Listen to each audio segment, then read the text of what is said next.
Olá pessoal do canal Brasil Notícias, estamos de volta trazendo mais informações para vocês. Eu sou Rilgley Fagundes, hoje é dia 20 de março de 2020. Gente, quero mandar um alô para Estelina Reis. Gosto muito dos seus comentários, obrigado Estelina, um abraço para você, fica com Deus. Continua ligadinha com a gente, é um ótimo dia, final de semana tá chegando, né? Bom, na descrição do vídeo você vai encontrar o link para esta matéria de Alexandre Garcia. Cara, gosto muito do trabalho dele, sou inscrito no canal dele, assisto não só o canal, mas gosto de ver os comentários dele nos rádios também, no rádio, né? Muito bacana. Enfim, e na descrição tá a matéria e o vídeo tá dentro da matéria. Gente, ele conta a história do que aconteceu com ele há 50 anos atrás. E sabe o que é interessante? Hoje o povo critica porque nós temos um militar na presidência. Mas nós tínhamos uma terrorista como presidente. Um dedo duro, bom, 9 dedos duros. Enfim, eu acho que deve ter sido o dedo que arrancaram. Como presidente. Não entendeu? Vai entender já já. Se inscreve, comenta, compartilha aqui, like maroto, aperte o sininho das notificações e vamos à matéria. Curte nosso canal, gosta do nosso trabalho, na descrição do vídeo tem conta bancária. Aqueles que gostam do nosso trabalho, quiserem nos ajudar, contribuam com o nosso trabalho, seja um colaborador, um apoiador. Aqueles que não podem, assistam o vídeo que tá valendo do mesmo jeito, tá, gente? Olha só isso aqui. Alexandre Garcia relembra assalto que sofreu de grupo de bandidos ligado a Dilma Rousseff há 50 anos. É isso que você está ouvindo. Eu sei o que você fez nos 50 anos passados, no verão passado. O jornalista Alexandre Garcia publicou um vídeo em seu canal no YouTube relembrando um fato histórico que aconteceu há exatamente 50 anos atrás. Segundo o jornalista, no dia 18 de março de 1970, o Banco do Brasil, BB, da cidade de Viamão, Rio Grande do Sul, no qual ele trabalhava como bancário na mesma época em que estudava jornalismo na Pontifícia Universidade Católica do Rio Grande do Sul, a PUC-RS, foi assaltada por um grupo de foras da lei, chamado Vanguarda Armada Revolucionária Palmares, OVA Palmares. É o grupo, né, que a Dilma fazia parte. Vamos entender aqui esse negócio direitinho, tá certo? Veja só. Vá Palmares foi uma organização criminosa de extrema esquerda formada por arruaceiros bandidos e assassinos que demonstravam todo o seu ódio durante a época em que os militares estiveram no poder. Preste atenção, gente, que se você observar direitinho, nós estamos começando a ver sorrateiramente isso surgindo no Brasil, agora Bolsonaro no poder. Uma extrema esquerda que acusa a direita de ser extrema, uma esquerda que se usa de todos os artifícios, hoje não é na base da arma, é na base da mídia, mas vamos continuar. Entre eles, existia uma jovem chamada Dilma Rousseff, que viria a ser presidente do Brasil. No futuro próximo. Isso mesmo, você não leu errado, caro leitor. Alexandre Garcia contou com exatidão o que aconteceu naquele dia que nunca mais saiu de sua memória. O chefe deles, um sujeito muito possante com os olhos arregalados, que depois eu soube que chamava Edmur, me enfiou uma pistola no peito que eu pensei que ia me quebrar a costela.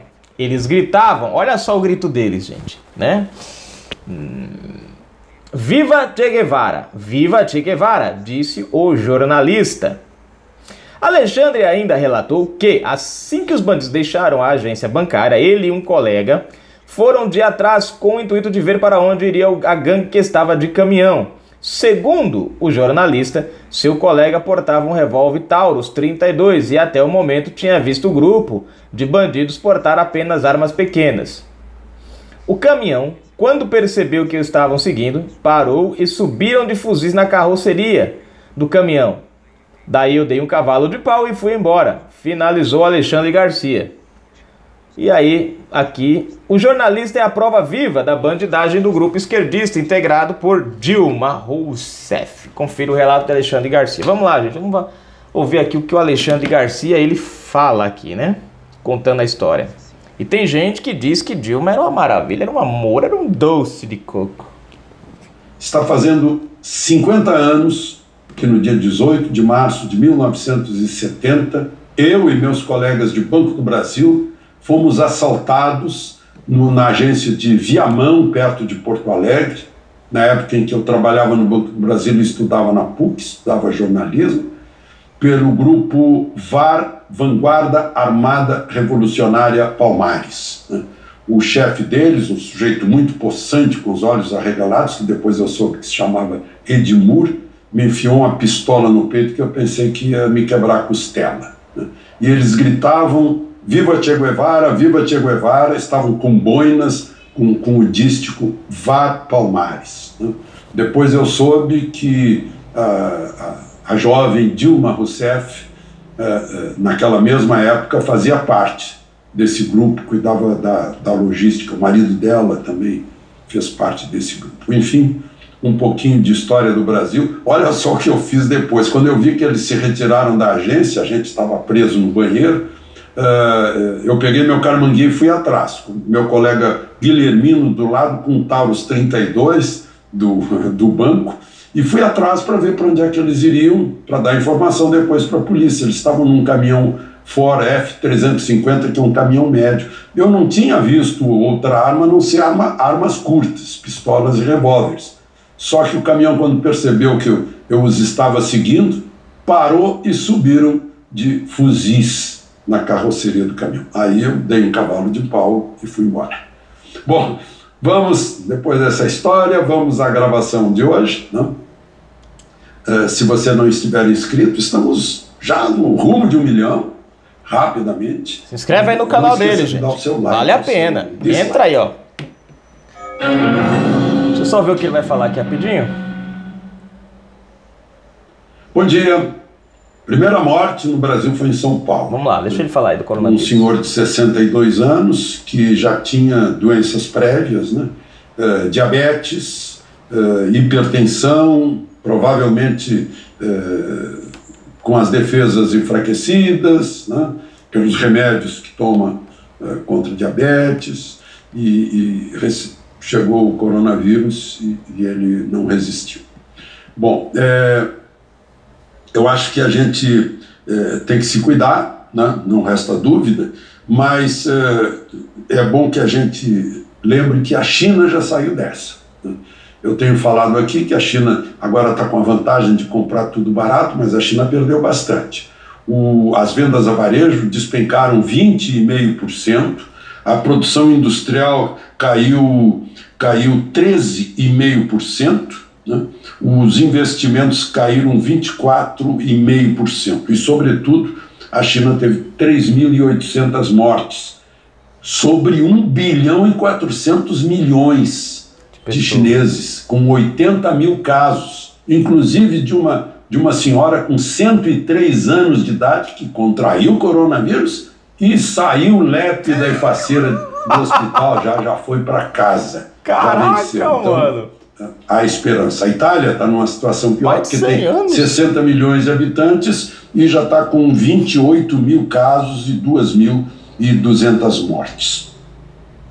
No Brasil saiu a regulamentação daquela lei que foi feita emergencialmente no Congresso, né, foi aprovada pelo Congresso, para trazer aqueles brasileiros que estavam em Wuhan e pô-los confinados na base aérea de Anápolis, né? Tinha que ter lei para isso, para entrar nos direitos e garantias individuais. E agora a lei sai regulamentada por uma portaria mostrando que, com recomendação médica, ninguém pode ficar livre do isolamento ou da quarentena, ainda que tenha que haver força policial para colocá-lo separado dos demais para evitar o contágio, né? É o que está dizendo a lei. Bom, e o ministro Paulo Guedes já anunciou 147 bilhões para o combate, e isso significa mais UTIs, e a deputada Carla Zambelli, talvez para dizer que os políticos também têm que ceder alguma coisa, propôs ontem, protocolou um projeto de lei para que o fundo eleitoral e o fundo partidário sejam destinados ao combate ao coronavírus enquanto for necessário. São 3 bilhões a soma dos dois. E por fim eu queria passar para vocês o que recomenda um ex-ministro da Saúde que combateu o H1N1 a gripe suína no Brasil em 2009, e recentemente ainda era ministro da Cidadania. Ele é médico estudioso, competente, Osmar Terra, que hoje é deputado federal depois de ter sido ministro de Lula e ministro de Bolsonaro. Ele recomendou no tweet dizendo o seguinte: olha, eu enfrentei o H1N1, né, e não adianta assustar a população, isso só causa problema. Né? Claro que assim é mais fácil de conseguir repercussão, mas tem que dar informação correta, baseada na ciência. Exato. E controlar o contágio. Né? O exagero do noticiário causa pânico, né? E é bom lembrar que essa crise sanitária não é diferente das outras pelas quais o país já passou sem essa barulheira toda. Só para lembrar, a tal gripe H1N1, né, que agora tem vacina. Eu me vacinei o ano passado, vou me vacinar de novo, vou antecipar a vacina neste ano. Né? Só no ano passado, essa gripe matou 1.109 brasileiros. Né? E não houve essa alarde, barulheira toda, que inclusive está prejudicando a atividade econômica, mas espero que as pessoas, tomando muita água, né, em primeiro lugar, tomem as atitudes necessárias, recomendadas pelas autoridades da saúde, para evitar a disseminação, evitar o contágio. De Brasília, Alexandre Garcia. Vocês viram essa informação aí, gente? 1.100 e poucas pessoas morreram o ano passado pela H1N1. Nós temos o quê? Já tem 10 casos de morte no Brasil do coronavírus? Não tem. Né? Você não tem nem a quantidade de pessoas infectadas. Quer dizer, se morreu 1.000 pessoas do H1N1, você tem muito mais gente que contraiu a doença, né? E não vimos essa alarme. Agora vamos ao que interessa aqui a matéria para a gente encerrar. É a dona Dilminha Roussefinha, né? Ele falou ali no marido dela, inclusive tem vídeo do próprio marido dela aí dando entrevista, que eu acho que já está falecido, né? O mesmo que, se não me engano, sequestrou um voo, né, um avião, e foi baixar lá em Cuba, né? Você vê, ele conta uma história que eles matavam assim a sangue frio. Ele conta até um caso, ele conta que estava dentro de um Fusca com mais 2 companheiros e estavam perseguindo outro cara. E ele de dentro do Fusca atirou, acertou, parece que a cabeça do cara, acertou o cara lá, não sei se foi como acertou. O cara ainda saiu do carro, ainda desceu do Fusca, né? Ainda conseguiu caminhar, mas depois ele foi atrás, desceu e acabou de matar o cara no caminho. Então, você vê, gente, como é a esquerda brasileira. Hoje, pintando uma de santinha, querendo dizer que... Não, mas se você prestar atenção, tudo começa dos pequenos focos. As ações deles hoje, totalmente contra o governo. Atacam o governo, chamam o governo de miliciano.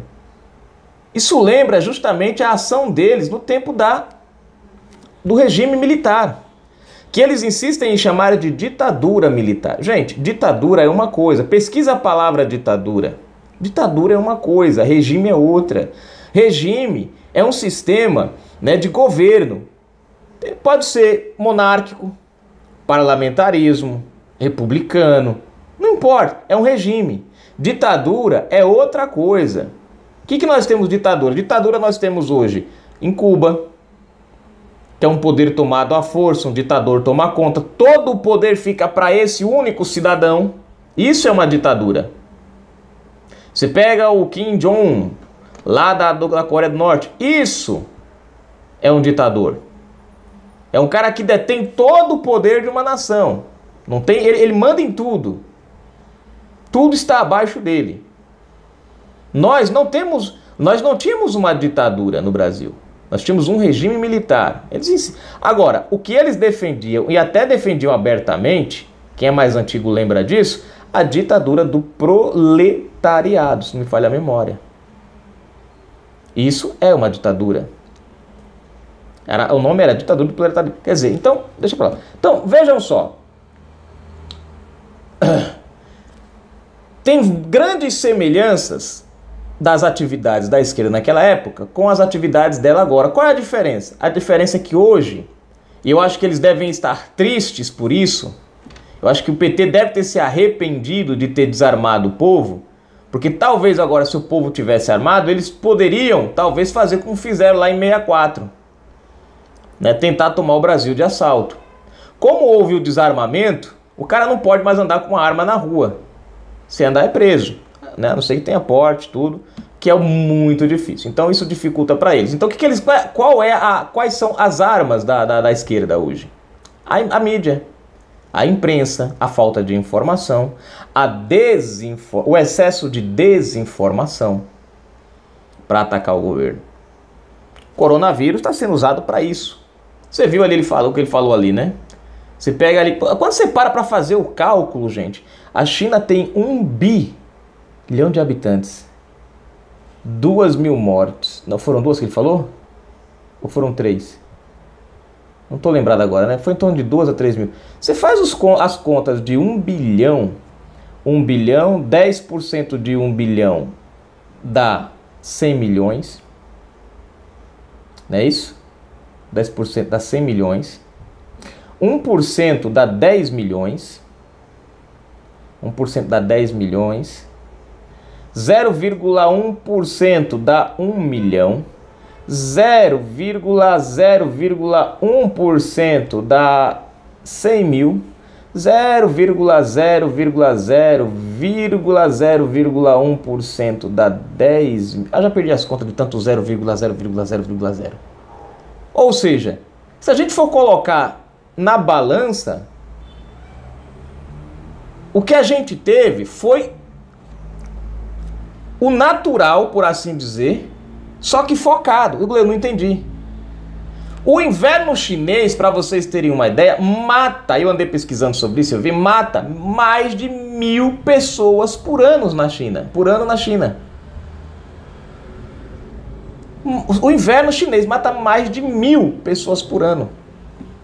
Então, o que aconteceu? É como se, ao invés de morrer 1.000 pessoas na China inteira, morreu num local só juntou as pessoas, mas a quantidade permaneceu dentro do padrão. Claro que morte é morte, e a gente tem que entender. Mas o que eu estou tentando dizer é a estatística. Está se fazendo um caos em cima de uma estatística que não existe.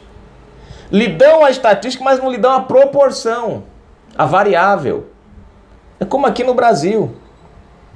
No Brasil você tem 200 milhões de pessoas mais ou menos, 600 infectadas, cerca de 6 a 10 mortes. Não chegou a 10 parece, mas de 6 a 10 mortes, por assim dizer, né? E a maioria das pessoas que estão morrendo são pessoas que já têm problemas de saúde, que agravou com... Você viu lá, rapaz, a mulher de 100 e poucos anos escapuliu, né? Enfim, voltando aí, a esquerda está usando justamente esse momento para criar uma cortina, uma crise. Tem que se tomar cuidado? Tem. Agora, essa esquerda brasileira é a mesma esquerda que lá atrás você tem José Dirceu, que fazia parte dessa bandidagem toda. Se não me engano, o Genuíno também. Parece que o Serra, gente, eu não tenho lembrança, né? Eu sei que uma penca de gente aí se envolveu nessa trollagem, nessa bandidagem. E o que nós fizemos com eles? Elegemos eles. Nós elegemos um dedo duro. Só tem 9 agora. Acho que tiraram o dedo duro. Nós elegemos uma terrorista, porque ela fazia parte. O marido era terrorista, que matava também. Ela disse que não, é uma santa. Santa Dilma Rousseff. Mas de santa não tinha nada. De santa não tinha nada, né? Você tem aí uma repórter que fazia parte, que é a Miriam Leitão, hoje dando pitaco para tudo quanto é lado. É interessante essas coisas, né, gente? Hoje nós temos um militar, um governo com militares, mas um governo democrático, mas não pode. É um terror. Os caras gritam, você vê lá o próprio Jean Willis vestido de Che Guevara. Um cara que é o oposto dos homossexuais. Perseguidor. Diz uma história por aí, lembro quando estudava, que o Che Guevara matou o próprio irmão por conta que o cara era homossexual.